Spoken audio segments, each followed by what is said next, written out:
Damon, straight up, Bethune got cooked, man.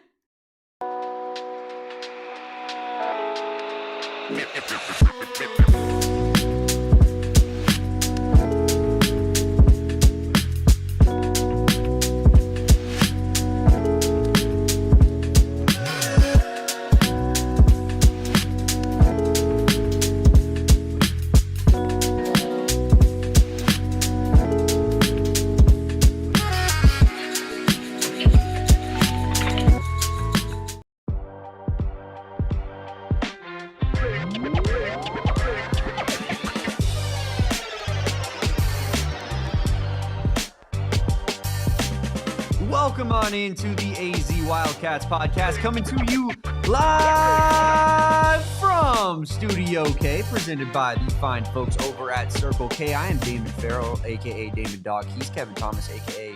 Kevo Post, and this is the AZ Wildcats pod on a post-game show edition. Arizona moves to 12-0. Kevin, the number one team in the country, stays undefeated, 107-71 against Bethune-Cookman, a school that is looking to make their first NCAA tournament appearance out of the SWAC this year, and unfortunately just didn't have the firepower to go toe-to-toe with Arizona, despite maybe having a little bit of a closer first half than Arizona would have wanted. Arizona pulls out the victory very easily in this one behind a second half barrage led by Brayden Burries. Another great night for him, and another great night to talk some Arizona Wildcats basketball. Kevin, it's good to be back after missing Saturday's post-game show. San Diego State, Saul Bookman, Corey Williams helped hold it down. Appreciate everybody for tuning into that one, but fired up to be back, fired up to talk some more Arizona Wildcats basketball. Another W. Max W in the betting realm. Cash my Damon wearing a sick Brandon Bills hat, minus 500. That's a pretty good odds for Damon wearing a sick Brandon Bills on this year podcast. I'm surprised they're still offering that. But yes, hello chat. Hello Damon. Welcome back. I'm glad that the holiday break is here because Arizona certainly looked like they could use a break tonight.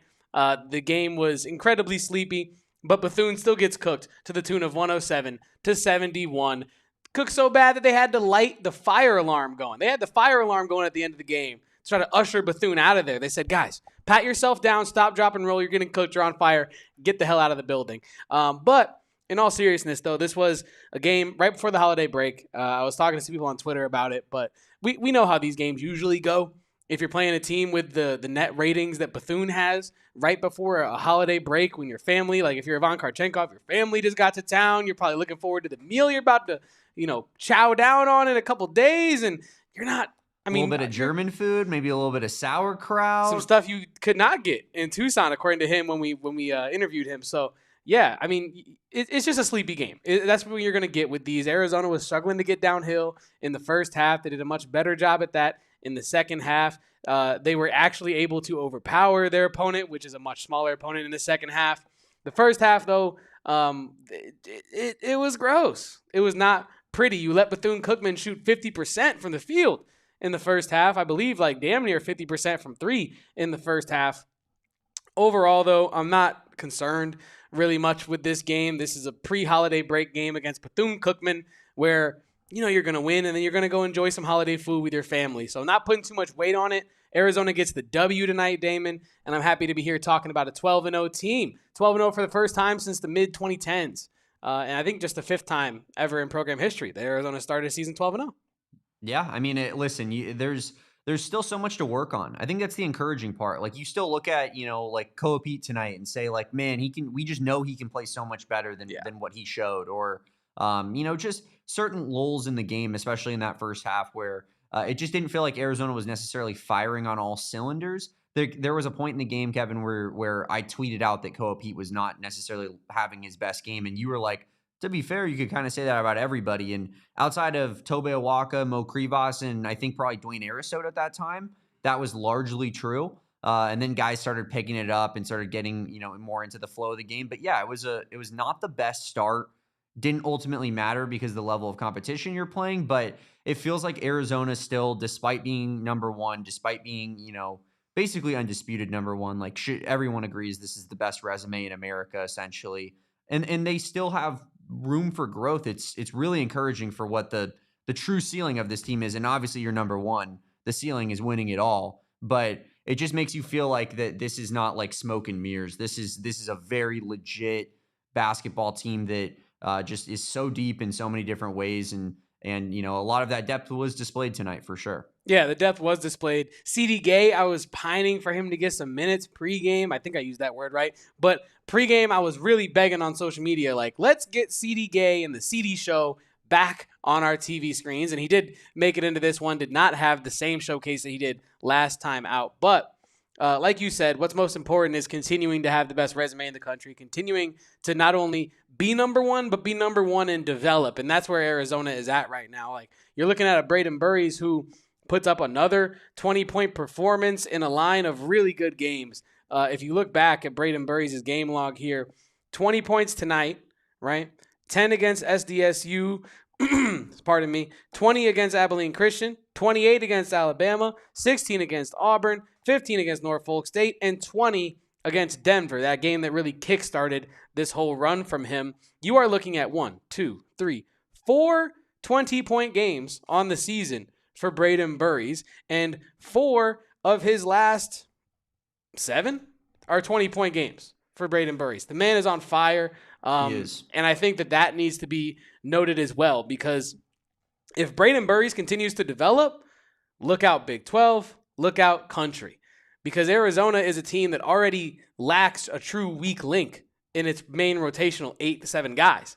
If Brayden Burries, Koa Peat, Dwayne Aristode is a great example of this. If Aristode, the broadcast was talking about this a little bit tonight, and I agree to an extent with the Aristode thing. I think really Ivan Kharchenkov is that guy at the wing position that if he plays up to the level that he has been at times this season, he takes you from really good to all-time great. I think Aristode, he can help you boost that, right? But as an Aristodian, I think like Ivan Kharchenkov is the one that like is really lighting that fire from the wing position in terms of like ceiling raisers, right?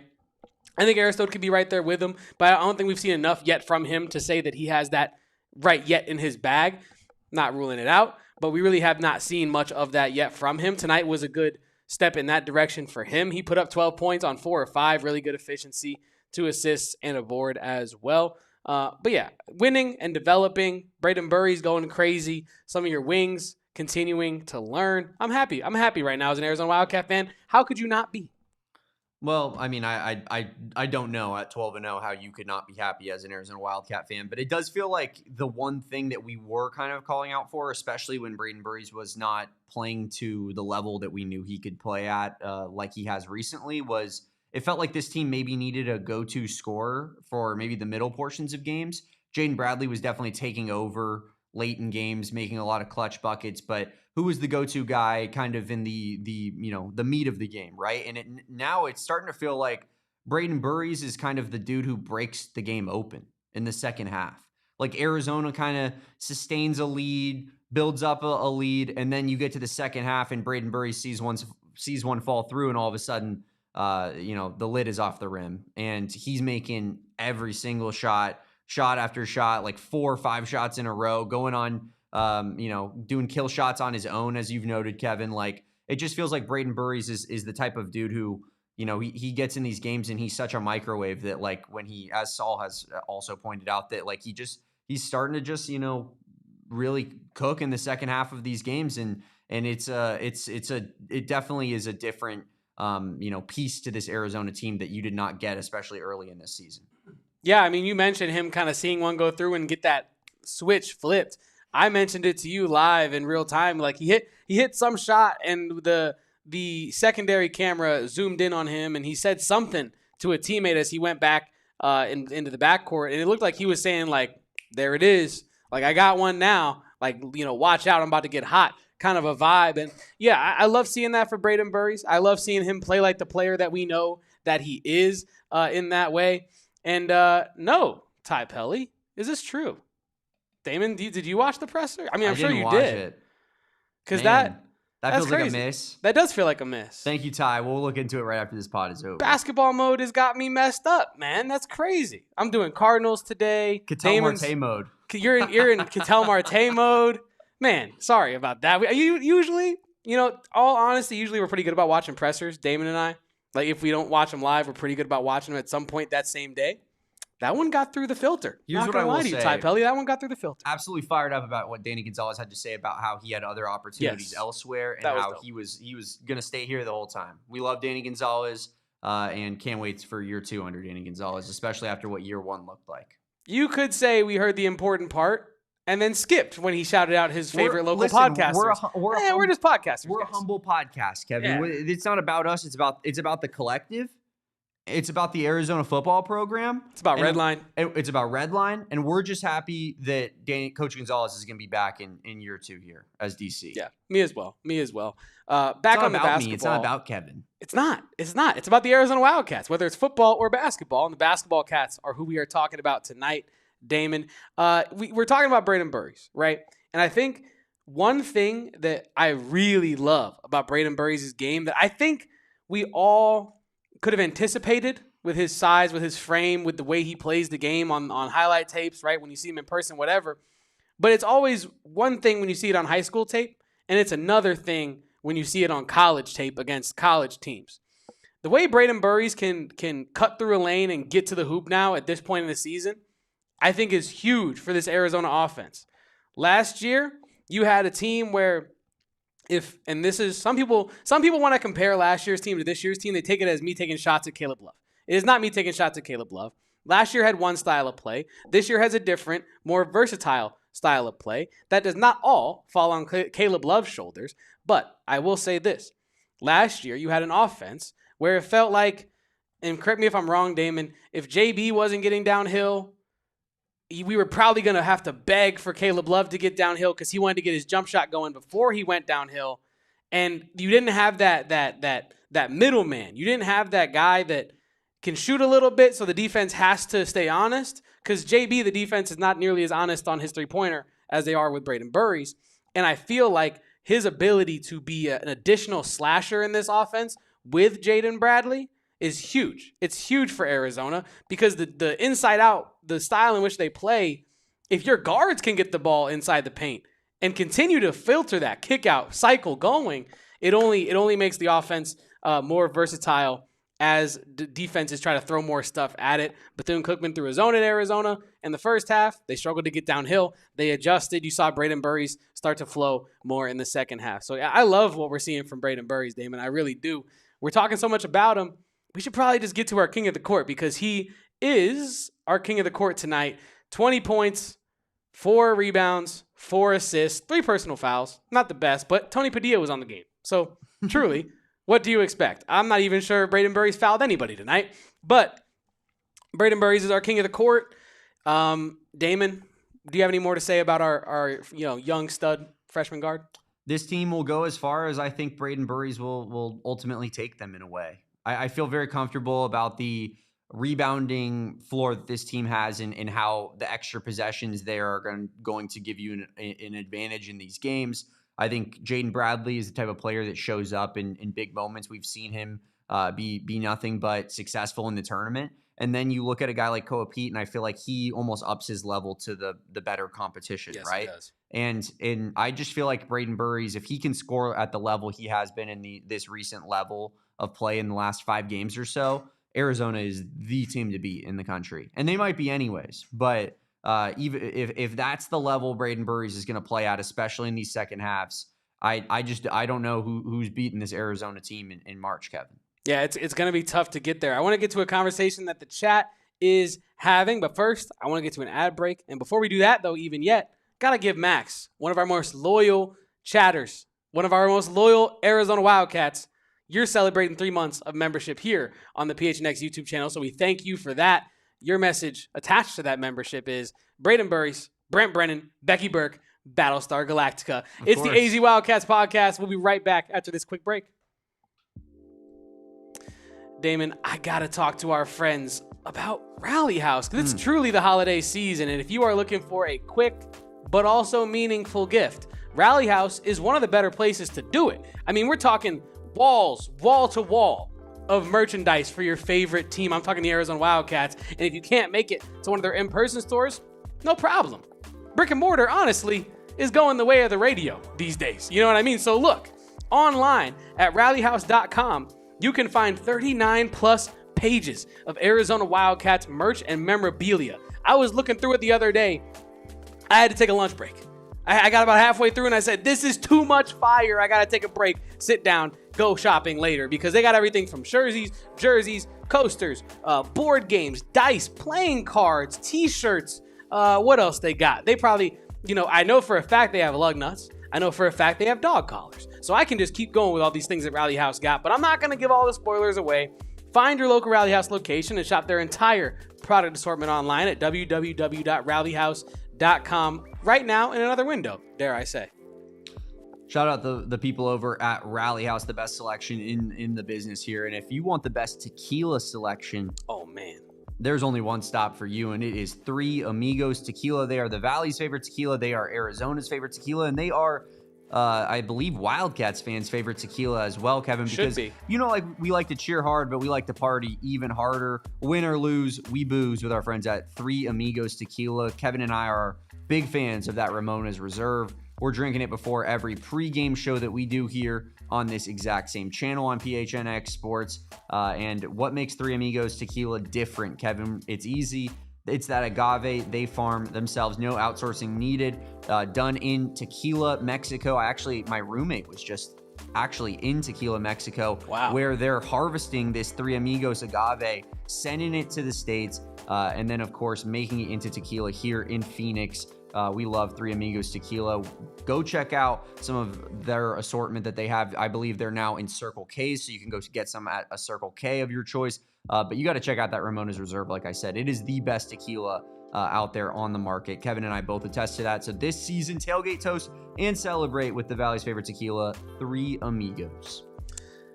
Damon, we got to have a conversation before we get to the conversation that I teased before the break. People in the chat are pointing out, potentially correctly, that we might have had the wrong king of the court. Not necessarily that Brayden Burries did not deserve the honor, but that maybe the chat feels that one Ivan Kharchenkov maybe deserved it a little bit more. And honestly, I must admit, hand up, accountability, I kind of not forgot, but I would say neglected to fully include the defense of Ivan Kharchenkov in this game into our king of the court conversation. I think Brayden Burries had that takeover, and I felt so good about the way he's been developing and these takeovers he's had, and you and I are talking about it off air and watching the game, that I kind of said, you know what? He's our king of the court. And Ivan Kharchenkov in this game, even if we don't end up giving him the king of the court, editing-wise, whatever, he deserves to get this shout-out. 14 points, 5 rebounds, 3 assists, only 1 turnover. This is the kicker. 5 steals. 5 steals. A whole handful. 5-finger discount for Ivan Kharchenkov tonight. I believe someone fact-checked me in the chat. I think he now owns the lead for total steals on the season on the team by 1 over Jaden Bradley, who had 4 tonight. I think they're tied. They're tied? Either way, it's a close race. Jaden Bradley had 20 going into tonight. Ivan Kharchenkov had 19. So I believe they should now be tied at 25 apiece. That would be 24 apiece. So, yeah, I do think Ivan Kharchenkov totally needs to get a shout-out in this King of the Court conversation. And this is a great point by Big Red 6. Replacing KJ Lewis with Kharchenkov has been huge for us. And I won't even go that far to say that. But I do think that maintaining some of those KJ Lewis qualities throughout a player like Ivan Kharchenkov, especially when he's a freshman, incredible. You're getting dogged defense. You're getting positive plays in transition. I think you could even argue, and as much as I love KJ Lewis, I think you could even argue you got to bump up in not only experience, but IQ on the court as well. The way Ivan Kharchenkov is able to seamlessly, fluidly float between different styles of play within the same game, depending upon what lineup he's in, I think is really impressive as well. So, yeah, shout out to Ivan Kharchenkov for his performance, not only in this game, but the entirety of this season so far for the Arizona Wildcats. Yeah, Ivan was unbelievable tonight on the defensive end in particular. Him and Jaden Bradley both. I think Matt Muehlbach made the statement of it feels like they're fighting it out for that lead in steals. But Kevin, I can't help but think that obviously Ivan Kharchenkov, family in town, Christmas around the corner. What do you think his dad's reaction was to his stellar performance tonight? Because I was thinking something along the lines of, "It's okay." I don't got the accent in my bag, but I will give you the text, the captions. I think he probably says something like, It's good. It's okay. and then he probably brings up the 2 missed free throws and says something like, missed 2 free throws, Ivan. Why? What happened there? You missed two free throws. Yeah, see, what happened? See, I think that you're probably talking about the 2 missed free throws, the 1 turnover he had. And you got to talk about that fast. Yes, this is where he goes. I guarantee it. Actually, not guarantee it, but this is where I would go. That fast break that Ivan Kharchenkov had, and he slows down almost to do a pump fake and get the guy to like jump and go so he could just get an easy layup. But the guy sticks with him, and he goes up, and it's just a blunder, and he almost turns it over, but then Jaden Bradley picks it up, and then he misses a layup, and then he picks it up again, he misses another layup, and then Tobe picks it up, and he misses a layup, and then ends up in a Jaden Bradley 3.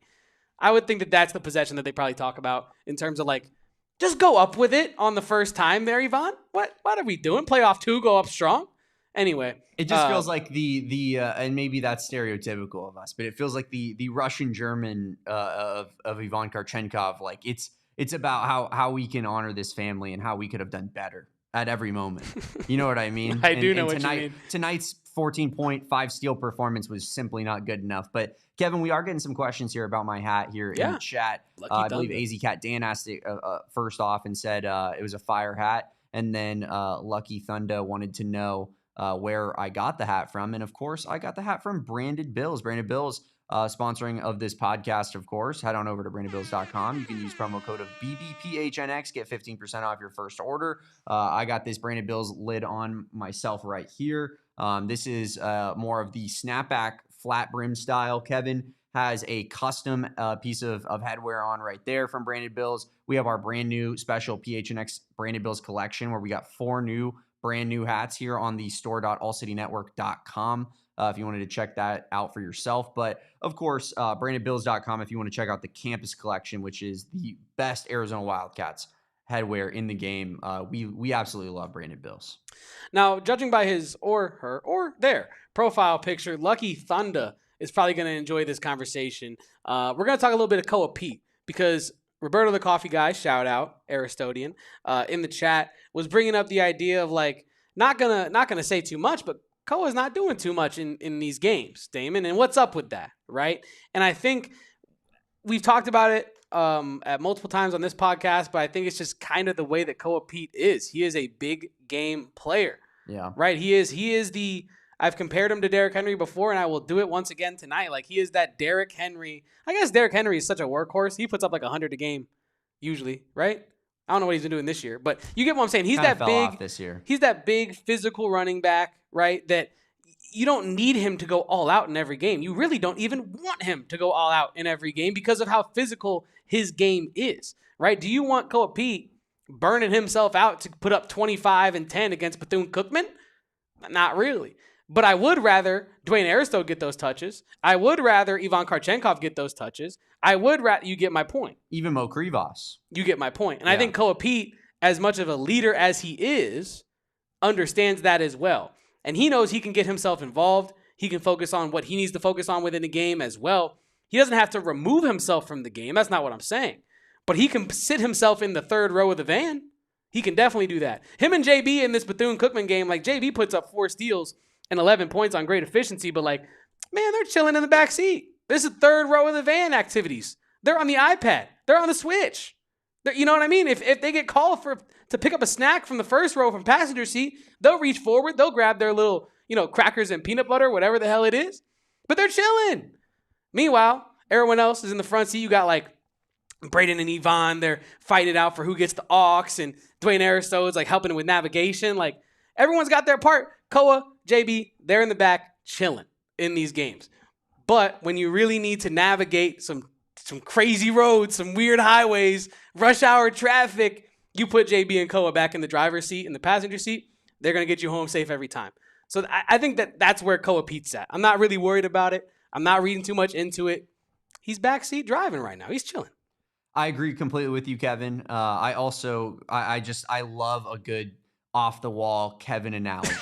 There's nothing like it. That was like as classic as it gets right now, right there. He's talking about who's fighting it out for aux in the car. I mean, that is quintessential Kevin Thomas analogy right there. We might need to add that to the drinking game, to the bingo drinking game. Like If you guys had Kevin off the wall analogy on your bingo card tonight, take a sip, take a shot, mark it off. That's one mention down. I'll throw in another one. You guys see what Bijan did this weekend in his own home state? Dude, 9. Did you see 9 gritty into the end zone? That's a little off-air joke for you guys. That's not funny. Too soon. #too soon. 9 got taken off the field with a head injury this weekend. Oh, no. It's unfortunate. I'm not meaning to laugh. I'm laughing at the meme, but that is really unfortunate for 9. Sorry about that. Anyway. Us 9 truthers out there, it was a tough weekend for us, for sure. But anyway, yeah, I like you said, we're not worried about Koa Peat. He's taking a back seat in these games. Blackout drunk, says Owen. Damn, Owen. Damn. That's crazy. I thought Owen was on my side. Lucky Thunder's on my side. Perfect saying. Anyway, I will say that, what was I going to say? Oh, yeah. Our answering of that question, I think, also answers Krish's question here in the chat, who says, opinions on Brayden being the leading scorer over Koa and over Bradley. And I think we just kind of outlined why that's the case, right? Brayden Burries in these games is trying to find his rhythm for the rest of the season. He's trying to find his scoring streak so that he can grow on that for the rest of the season. Koa Peat came out and dropped 30 against Florida. We know he's got that in his bag. He's probably not going to do that maybe once more this season, right? But we know he's of that level. Brayden Burries and such kind of needed that to get their engine going in a way, right? But yeah, I'm not really too surprised by that, especially with Jaden Bradley. He was chilling in the SDSU game, Damon. You know what I mean? Yeah, I do know what you mean. Sorry, Kevo Metaphors was sending me off a cliff right now. I think that's what we're gonna have to hold on to, Carl. That's gonna stick around for a while. Kevo metaphors are unbelievable. That's what we live for that on this podcast. I'm not even sure I understand the difference between an analogy and a metaphor. Is what I did a metaphor or is it actually an analogy? Well, a simile is a comparison to something using like or as, and a metaphor is the comparison to something without using like or as. So what's an analogy? That's not analogy is like a full scale comparison, I think, right? Okay. Where you got a whole story behind it. I don't know. I'm asking y'all the question. This is what you get when you play Bethune-Cookman, y'all. I'm not gonna lie to you. We're talking about the linguistic differences between metaphor, simile, and analogies. Anyway, it's a comparison between two things, typically for purpose of explanation or clarification. I think it tends to be long as well. Sounds like it was an analogy. It was. A Kevology. Anyway, Damon, I did want to continue to talk about this game. You didn't want to break down English class, English 101? Nah. On the AZ Wildcats podcast? Nah, but we might be sending one very, very special someone to a refereeing 101 class, and we're going to be talking a lot more about enemy number 1, Tony Padilla. Interesting. After this break here on the AZ Wildcats podcast. Leave a like, drink your water. Do not go anywhere. Unless you are going to our friends over at Gila River Resorts and Casinos. It's the holiday time. Not all of us want to just stay at home for the whole holiday break. Some of us want a staycation. Gila River is the best place to do that. Whether you want upscale or affordable, Gila River is the spot for you. I'm talking about steakhouses. I'm talking about affordable drinks as well.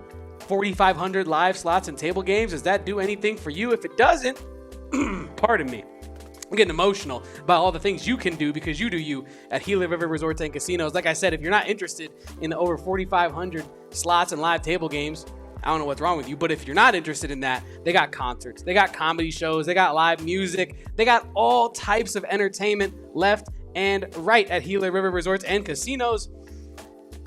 It's crazy, Damon. It really is crazy. Gila River Resorts and Casinos, our go-to spot for gambling out here in the valley, whether it's Wild Horse Pass, Lone Butte, V Kiva, or Santan Mountain. You do you at Gila River Resorts and Casinos. Visit playatgila.com for more details. Visit playatgila.com for more details because we love Gila River Resorts and Casinos. And of course, I also love another one of our great sponsors over at Circle K. Circle K, the only place that I am making caffeine stops. Kevin, I came in with a Red Bull in hand today into the office. Did I not? Fact. Correct? I was too focused on getting buckets with the mini hoop, but I believe you. Walked in with a Red Bull, had a long little extended break in between my first podcast, which is PHNX D-backs, into PHNX or AZ Wildcats pod later tonight. And I said, you know what I need? I need some energy for the people tonight. Let me go get a caffeine stop. America's Thirst Stop is the only option when I'm making a caffeine stop. Of course, Circle K. They're all over the valley. They're all over Tucson. They're all over this great state of ours. And you could find a Circle K very close to you. All you have to do is type it in on the maps. Become an Inner Circle Rewards member as well if you haven't done so already. That membership is free. It's so easy to sign up, and you save 25 cents off per gallon in your first 5 fill-ups. Then you'll save 3 cents off per gallon every time you fill up after that. 5 cents off per gallon once you hit premium status like me and like Kevin and like most of the crew here at PHNX Sports.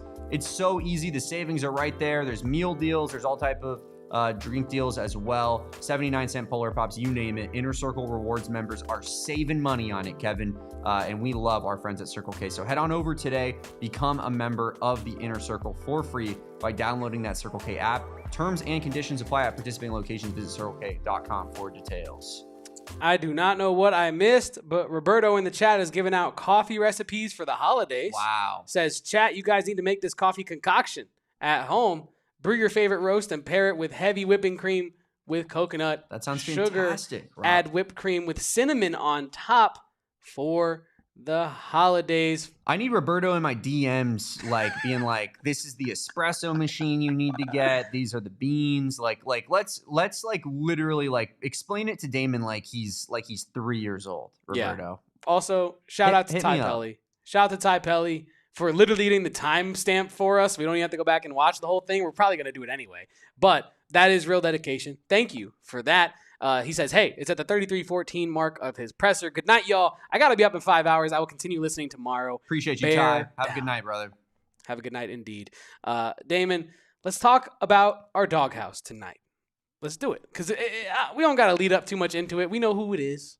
We barely even do this for basketball. Kevin, we don't do this for basketball, but it was so bad tonight that we had to pull all the stops. And in this case, that means Tony Padilla, you're sleeping outside, my guy, in the doghouse. Because this dude, every time he has to officiate a game in Tucson, Kevin, he thinks he's the main character. Every damn time. He's throwing out foreign dudes who are, as Justin Spears puts it, top 5 nicest people on planet Earth. I think that might be an understatement too. Mobile Mawut, when he sat on set with us at Arizona Basketball Media Day, Kevin, seemed like, when we walked off set, what did I say to you? I said, sweetest guy ever. Sweetheart. I said, sweetheart, literally. Sweet. I said, Mobile is the sweetest man. There's a reason. Do we have our My Guys draft? There's a reason, Kevin, it's in the other scene. I picked my sweet boy, Mobile Mawut, with the last pick of the My Guys draft because he's such a nice individual. And Tony Padilla's gonna toss him? It was bad. Evan's trying to protect him. He's going, no, anyone but Bill. and they take him anyways. Kevin, hashtag free Mobile till it's backwards. Free my boy Mobile until it's backwards. Backwards. There was I love hating on Tony Padilla as much as the next guy because it's just so easy. I tweeted it out earlier. He's the least likable ref I've ever seen. It's like he goes out of his way to not only make things about him, but make it so that the home crowd dislikes him. Knowingly, he does this, it seems. And I believe, correct me if I'm wrong in the chat, I believe it went like this. I believe Mobile Mawut got a tech for making that large step onto the baseline. Yeah. Which I believe maybe a ref thought was inbounds. Either way, they didn't like that he took that step, got a technical foul for it. And then apparently someone said something like, that's effing terrible or something like that. And Tony Padilla heard it and was like, bye. Peace. I don't know if that was, that is conjecture. That is what I heard, I believe, on the broadcast. But Bill would never. Yeah, I don't know. He probably doesn't even know bad words yet, Kevin. Yet is crazy. Honestly, depending upon how he learned his English or whatever, that's probably the first thing you learn. Yeah, it is. You learn the fun stuff first. I know all the bad words in Spanish. Unless it's school, you know what I mean, or whatever. Yeah. But anyway, there are two sides to this coin, right? We don't like Tony Padilla for a variety of reasons. But if we're going to talk more about this ejection, I think Big Red 6 brings up a good conversation. He says, I hate me some Tony Padilla as much as the next guy, but that ejection was dumb kids being dumb. They're going to get chewed out for laughing at Mawook getting tossed. And I think there's two interesting conversations to have with this one comment, Damon. Do you think, I'll start here, do you think that this ejection was just dumb kids being dumb, or was it Tony Padilla making it about TP? Well, I mean, I think definitely more of the latter for me. I think Mabil deserved the first tack. I mean, for running over in the dude's face, screaming, making himself all big. Like, that's not something that you can do, and he'll learn from that. And I'm sure that Tommy Lloyd and the staff will make sure that that's not a thing that continues or happens again. But at the same time, like, I guarantee it wasn't Mabil that said that's effing terrible. And if you're Tony Padilla, have a little bit of situational awareness to understand that it probably wasn't that dude who just moved here that said that. You know what I mean? I think that, and maybe I'm wrong, maybe it was Mabil, but I think that that's probably, somebody else saying it, and then Mabil getting blamed for it. And then if you're blaming the wrong guy, then unfortunately that's bad officiating, in my opinion. And that's Tony Padilla being like, I'm going to step in here and show them. What did you say to Tony Padilla? Show the Wildcats fans. And you're like, all right, man, we get it. You're the main character. It's the Tony Padilla show, as always. But yeah, it's. I think that Mabil earned his first flagrant there, his first technical there, but the second one to me is a bit much. Yeah, bit of an overreaction. I agree. And as we turn this Padilla conversation to the next corner, well, Connor asks, do you know another ref in college by name? That's where I'm going with this, because I tweeted this earlier today during the game, and I'll bring that conversation here because of what Connor said. Like, most good referees, you only find out about them once they have ref for so long that you see their face all the time. The commentators consistently say, like, we're going to Damon Fairall for the call, right? Like, you kind of remember, right? But the thing with Tony Padilla is, and this says so much about the way he referees games, everybody knows who Tony Padilla is. I could honestly... Every U of A fan. You and I watch a lot of college basketball, Damon. I watch college basketball randomly. I watch, like, Middle Tennessee play a game, right? I could barely name you any referees at the college level. Mm-hmm. I can name you Tony Padilla. For sure. Because he makes calls that are so egregious and so about him that you cannot help but walk away and be like, yeah, it was the Tony Padilla show there in the second half for a little bit. The end of that BYU game, no one's going to forget that because Tony Padilla made it about him. He thought he was making it about Richie Saunders.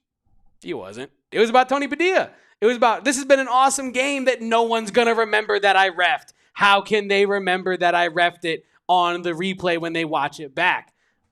Big call at the end. I don't know. He likes to make his mark in Tucson specifically. Yeah. Like he has an addiction to I think the big spotlight too. Like he wants the big stage, and that's McHale, that's UCLA, Arizona, that's all those type of games, right? Yeah. And so that's where he usually makes his biggest mark. But as Connor also puts on here in the chat, like, if you're gonna call a tech, at least assign the free throws to the right guy. Was it?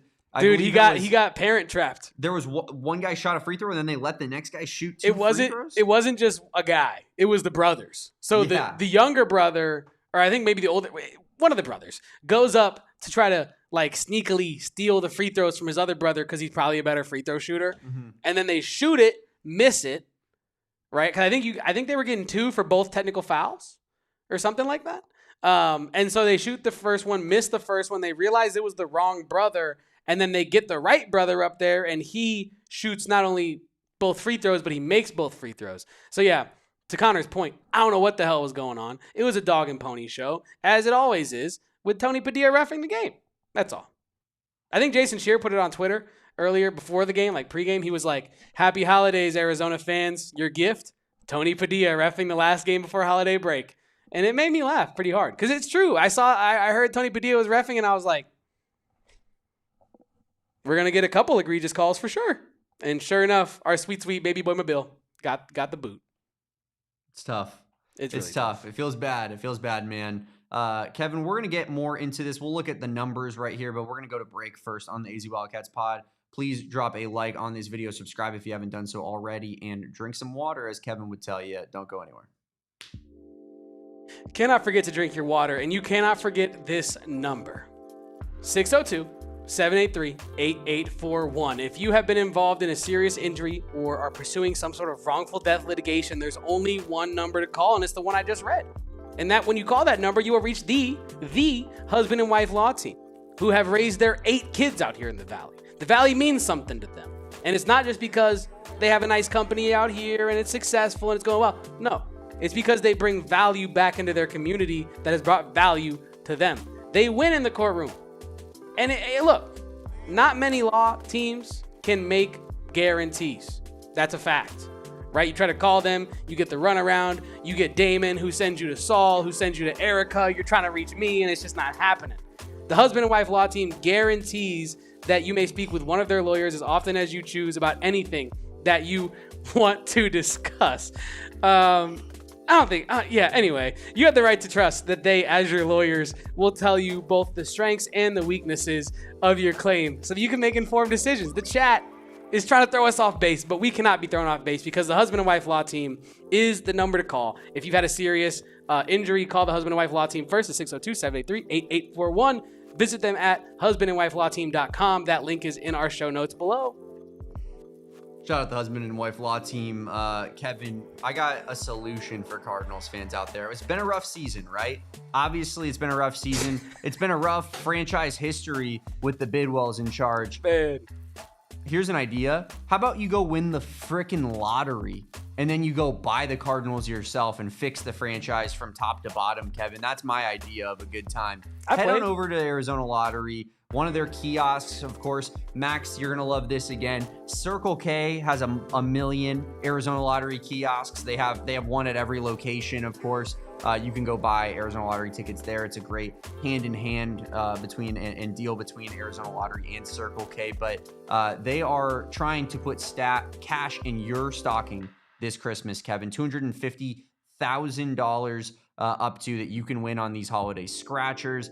$80 million in overall prizes that Arizona Lottery is giving away. There's no better stocking stuffer than an Arizona Lottery scratcher. They even have one that smells like candy canes, Kevin, to get you right in the holiday spirit. And of course, if you get the free gas for a year scratcher, you will have a chance along with one other person to get free gas for a year from our friends at Circle K. All you have to do is get 100 Players Club points, which is a $10 lottery ticket. You enter it into azplayersclub.com and you'll receive 10 points per dollar spent, then redeem those points and enter the drawing, and you can win free gas for a year along with somebody else. Make sure you enter by December 31st, 2025 for your chance to win big. You have just 9 days to enter that promotion, guys. And Arizona Lottery is trying to give you free gas for a year. They're also giving out $80 million in prizes. There's no better place to shop this holiday season than with our friends at Arizona Lottery. Play and gift today. Shout out to the Arizona Lottery. Shout out to Sean, who successfully made us trip up twice during the ad read, not only with his first comment about the husband and wife law team, but his second comment about Fascinations. Shout out to Fascinations. Not a read that we're going to do on today's show, but shout out to them nonetheless. Damon. Shout out Johnny Venerable for his great read that Kevin, I heard maybe we put back in the burner files because Johnny got a little bit too explicit in one Fascinations read. Yeah, maybe that's a good word. Should be some members only content or something that we display on PHNX Sports. It wasn't that he got super explicit. He got very specific with the things he was saying that you could get at Fascinations, which is explicit in its own right. Correct. Correct. That's got to be that's members only content for sure. We'll talk to Espo about that. Yeah, we'll talk to Espo about members only Fascinations reads. But Damon, we do have actual basketball to discuss yet still, and we're going to do that with our By the Numbers presented by our friends over at Desert Financial Credit Union. Been in the Valley for generations, been in Eric Ruby's family as long as they've existed. Desert Financial Credit Union. Yes, of course. Field goal percentage here, Kevin, a little bit high from the Bethune-Cookman standpoint, right? 48%. I think that definitely stands out to you when you look at this graphic. They shot really well in the first half. Were they at 50% at halftime, I believe? 41% from three. Arizona counteracts that with 58% and 53% respectively in their own right. So really good percentages from Arizona on offense. Not necessarily the greatest game from a defensive perspective. Of course, the typical plus 20 in the rebounding margin. That's easy money. Everyone already knows that was about to happen. Dominating the paint, doubling them up, and then points off turnovers, very good as well. Kevin, anything else other than that field goal percentage stand out to you?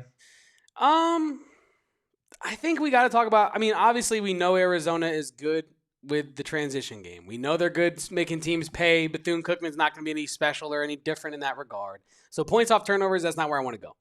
Points in the paint, we know they're the paint monsters. That's not where I want to go. I think the only place to go tonight is the field goal percentage, where if you're Arizona, or at least if you're an Arizona fan, you must be feeling like, damn, at least we shot the three well today, 53%. At least we shot really efficiently overall, 57%. But man, and yeah, Owen is correct. They did shoot very poorly in the first half, but lights out in the second half. That is correct. But overall, your number at the end looks pretty good. Bethune-Cookman, they're coming into this game. I don't know if this number I'm looking at, their field goal percent on ESPN, is taken tonight into account. But regardless, 42.8% is their average field goal percentage as a team. You let them shoot 50 in the first half, 48 for the game. And I'm not reading too much into it because, as I said in the open to this show, it's the damn game before the holiday break. Family's in town. You're undefeated. You're playing Bethune-Cookman at home. This is not the game that everyone's going to be on their A game for.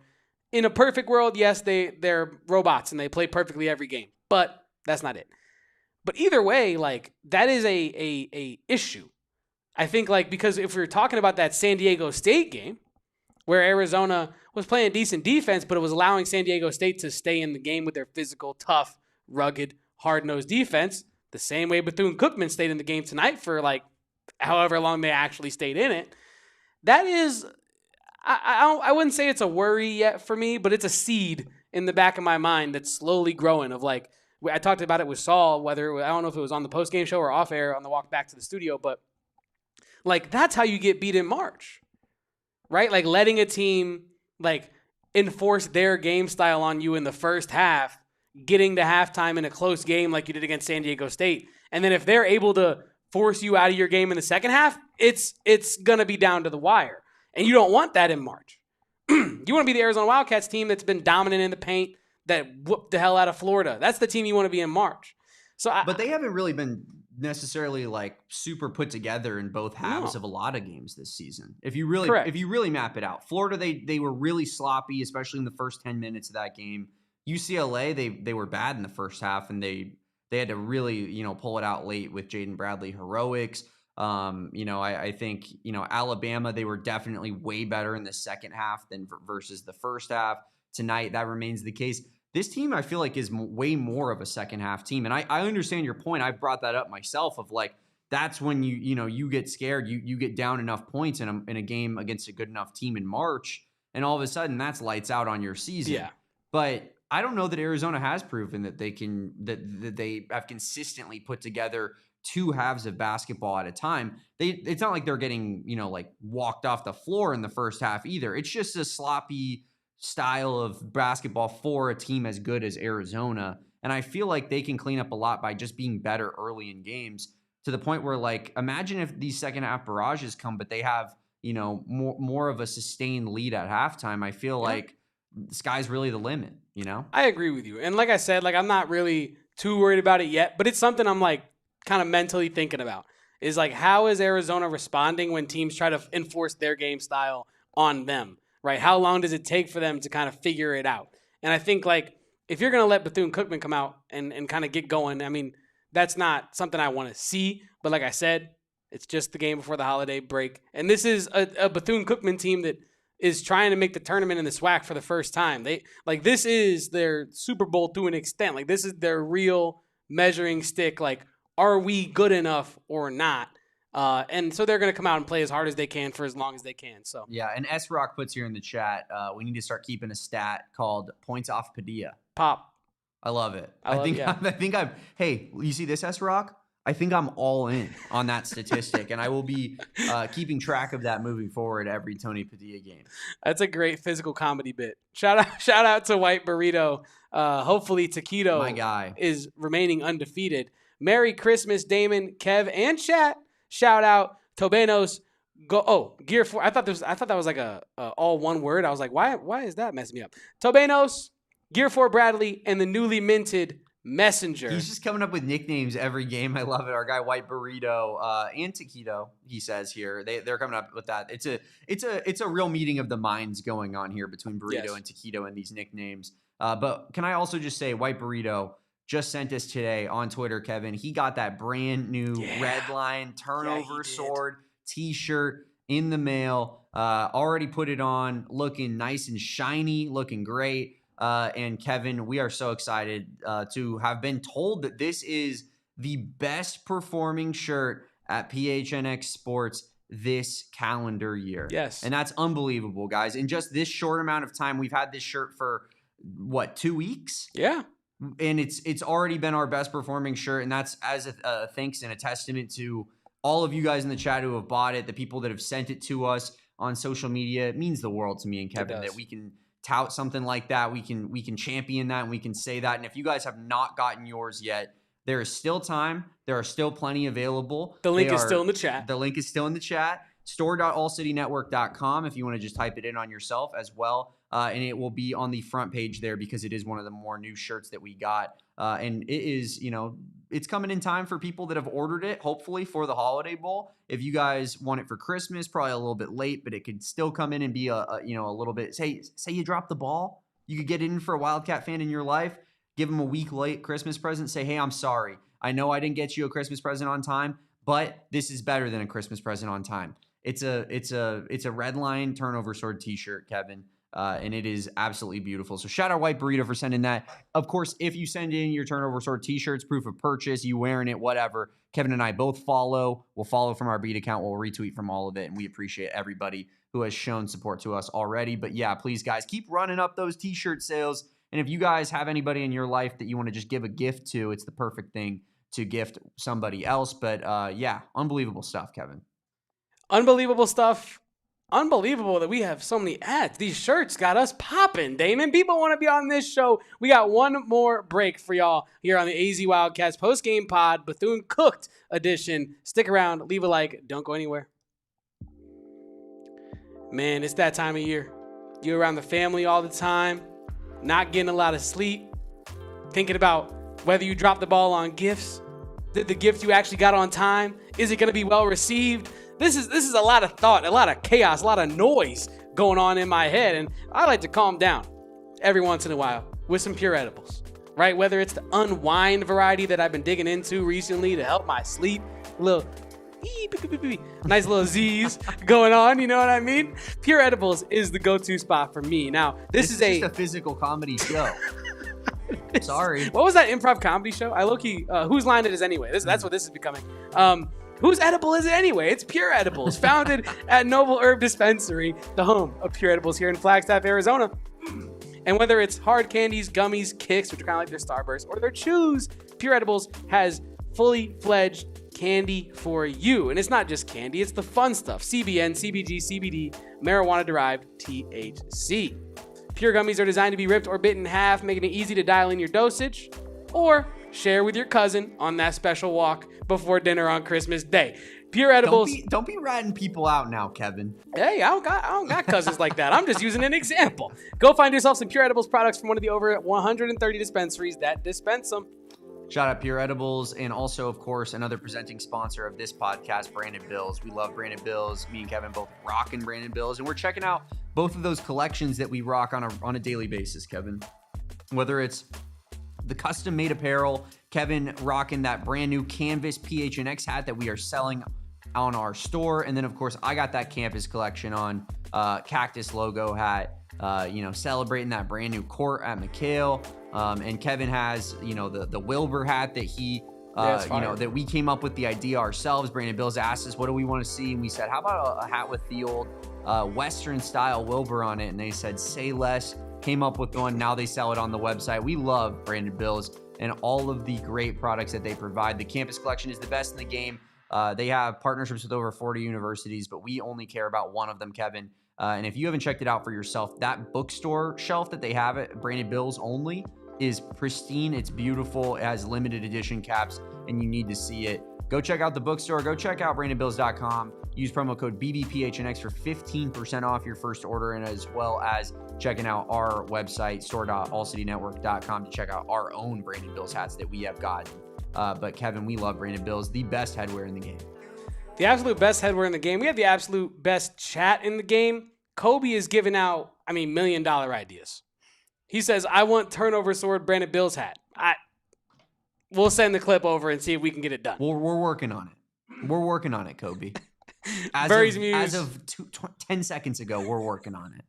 We are right now years old when we started working on that. Burries Muse is in the building. Let's go. Shout out to everybody here in the chat right now. Thank you for tapping in with us on a little bit of a late night Bethune-Cookman edition. Now that Burries Muse is here, Kevin, I think it's time. My last podcast appearance, I predicted specifically a second half Brayden Burries go-off performance. So I just wanted to put that out there, say Brayden Burries is Mr. Second Half. I compared him to Anthony Edwards on my Twitter tonight, Kevin, just to kind of stay on brand with our. I missed that. Yeah, no, I sent it off in the middle of the show. That's why you'll see it after when you check your Twitter after the show's over. But would Brayden Burries also have given Timothy Chalamet White Boy of the Year? Man, here we go. Again. Nines gritty into the end zone yet again. Deborah Owens says, Kevo, will Mikhail Madness be on tomorrow? Yes, 7 p.m. live. Corey, Saul, back in your ear holes talking basketball. Corey Williams, of course, on the call tonight, so you'll get a good firsthand experience of Arizona versus Bethune-Cookman. Great stuff happening on Mikhail Madness podcast, of course. Saul and Corey and Kevin holding it down over there. But yeah, I am Kobe. Accusations. If I show up for the next one tomorrow, we'll see. Yo. We'll see. I might just text Kevin, not feeling it today. Kevin, you can handle it, right? No. Anyway, Damon, before we do get out of here, do you ever just get some random account that probably shouldn't have liked your tweet that you feel like, oh, this is an admin that thought they were on their personal and liked my tweet? No. Because it's not a bad thing, so that I can bring it to the pod. It's just random, and it made me laugh inside, and maybe it might make at least one other person here laugh. The University of Arizona section of vascular and interventional radiology liked my Tony Padilla tweet about the role of referees.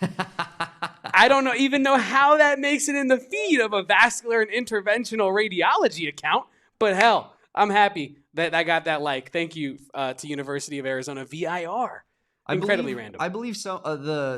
Somebody who runs the Corona del Sol athletics Twitter account likes and retweets a lot of our stuff as well. That's fire. So if they're watching the podcast right now, shout out you, my guy or gal, and we appreciate your support. That's one that maybe popped in my head, but not too often. Not too often am I experiencing that. Maybe that's something I'll experience when I get a little bit more clout like you on Twitter, Kevin. Or like Kobe, who said that's happened to him too. I don't know. Well, Kobe's the GOAT of Twitter. Yeah, Kobe is the GOAT to the extent that, you know what, I'll bring this to you off air because I don't want to try to sway the jury. But he has a competition going on, and I'm trying to get in on that.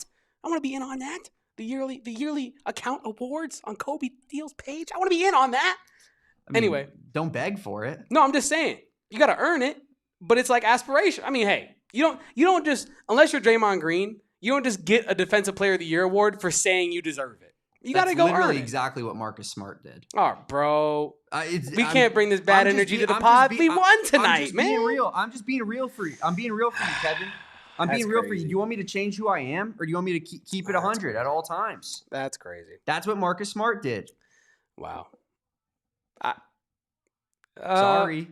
Well, Arizona gets it done 107-71 against Bethune-Cookman. Damon, do we have any last thoughts on this here? No, post-game not pods? really. Oh, we have our Love to Play. Love to play of the game with our friends over at Arizona Lottery. I'll say this. I love to play the lottery. I went ahead and got my Powerball ticket literally, today, Monday? Yeah, I got it yesterday at my local Fry's at their kiosk, the Arizona Lottery kiosk. So this is Love to Play with our friends over at Arizona Lottery. Damon, what's your play of the game tonight? Man, shoot. I love a little Evan Nelson assist. Every time that he sends an assist over to Dwayne Aristote, I look at Kevin and I said that was Gold Dimer that made that happen.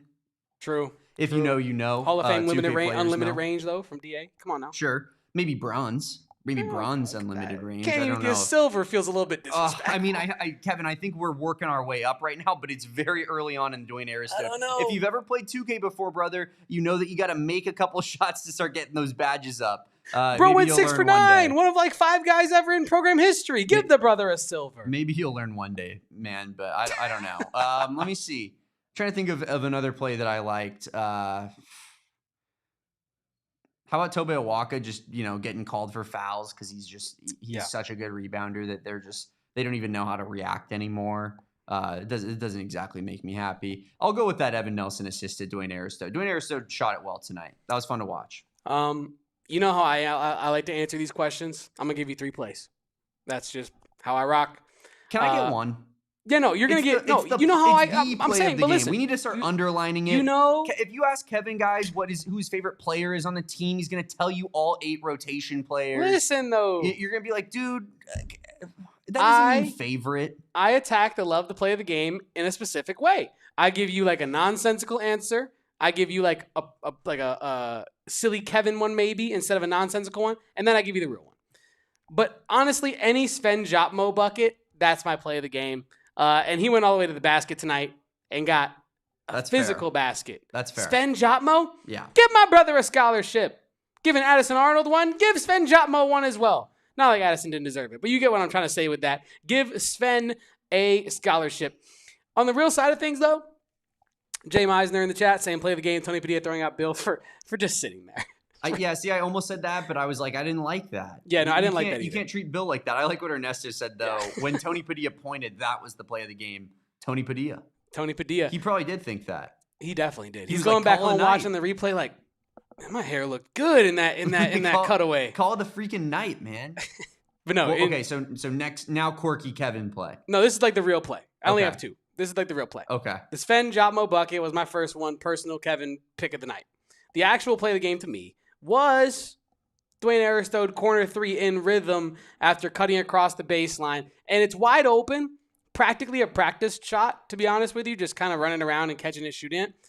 But it's like the confidence in which he shot it with. Dwayne Aristode's coming around, y'all. Aristodians, remain standing. Stand up. Do not sit on this season yet. Because Dwayne Aristode, what really impressed me, and I tweeted this in response to our Wildcats tweet of it, the highlight, of that's an NBA form. Like the speed, the fluidity with which he shot it, NBA jump shot. Dwayne Aristode. That is my love, the play of the game with our friends over at Arizona Lottery. I like it, Kevin. I like it. I think that's Dwayne Aristode has I think, he's just because of the nature of the shot diet that he's taking, he's going to have high variance games, but there's going to be a game in a big game here where Dwayne Aristode has 15 points. And it's going to be a loud, massive, perimeter shooting night for Dwayne Aristode in a big moment that's going to really help put this team over the top in a basketball game. And that's when he's really going to start getting a lot of his flowers. But that shot looks really good, especially, with his measurables and his defensive ability or potential. How could you not be excited about Dwayne Aristode? He did look great tonight, Burries Muse. It was fun to watch Dwayne Aristode tonight. I tweeted it in the first half. I said it to you out loud, Kevin. When Dwayne Aristode in these type of games, it's the number one thing I'm looking out for is what can he do and how can he up his level, because this is the moment where he gets more of that usage, where he can actually start developing his game and start feeling more comfortable in maybe some of these bigger games, getting more run as well from Tommy Lloyd. So love Dwayne Aristode tonight. I'll even throw in a little Jackson Francois, Kevin. Oh, how could we forget? To the rack. Oh, board. Put the tear back up. Man, I love it. Desiree probably going nuts in the crowd. The whole crowd going crazy. I mean, who doesn't love a little walk on, kind of way to just end it here? But that was electric. It's electric when you empty out the bench. It is. And there's something on the Aristode tip that I wanted to say in relation to what Kobe just said here. He's a great athlete. I love to see him used more as a cutter. I like it. And I love it. One thing that I thought, I'm not saying he's not going to be this player ever, but one thing I thought Dwayne Aristode would have more of his freshman year, at least thus far, is the desire to seek physicality, to seek contact. I kind of took him as a guy that if he was to cut is going to be trying to yam on somebody or go right up through their chest, or he kind of takes that first bump and is well, I guess I'm going to pass it out to the wing. right? Maybe that's just what he's being taught to do. Maybe that's just what like his role is. Like, don't, take too many dribbles down to the paint with it. I don't know what he's being coached. I don't know what he's being told, right, in terms of his role. But I did think that he would be a little bit more physical getting downhill as a freshman than he is so far. But a lot of time to develop, a lot of time to keep putting on muscle as well and getting more acclimated to college contact. So, yeah, I'm with you, Kobe. Use him more as a cutter.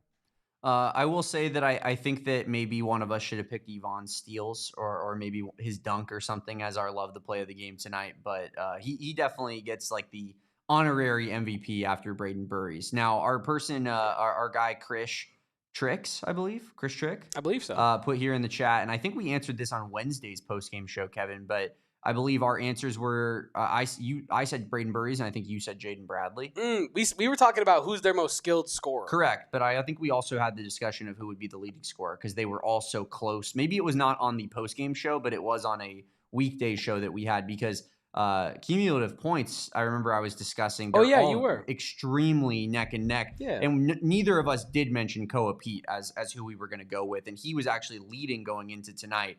I'm sticking with Brayden Burries. I just think that he has the highest, like for me, the highest like floor of shot diet on any given night. Like I could see Jaden Bradley kind of taking a back seat and letting other players get their shots up in games like Bethune-Cookman, right? I could see Koa Peat doing what he did tonight and what he does against a lot of lesser competition when Arizona's, really blowing him out. But I just think Brayden Burries in blowouts is like the guy who makes it a blowout. And that leads to him scoring 20, 25, 30 points in games. And that's why I think that I feel most comfortable with Brayden Burries being the leading scorer at the end of the season. I think you have two legitimate options here, both of which Damon has already outlined. Like you got Koa Peat, I think you got Brayden Burries.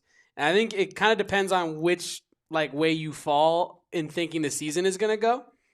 For the sake of the podcast, because I really, me, fence sitter extraordinaire, I don't really, if you made me bet on this kind of thing, I don't know which side I would lean on. But I will pick a side because I'm confident enough to do that right now.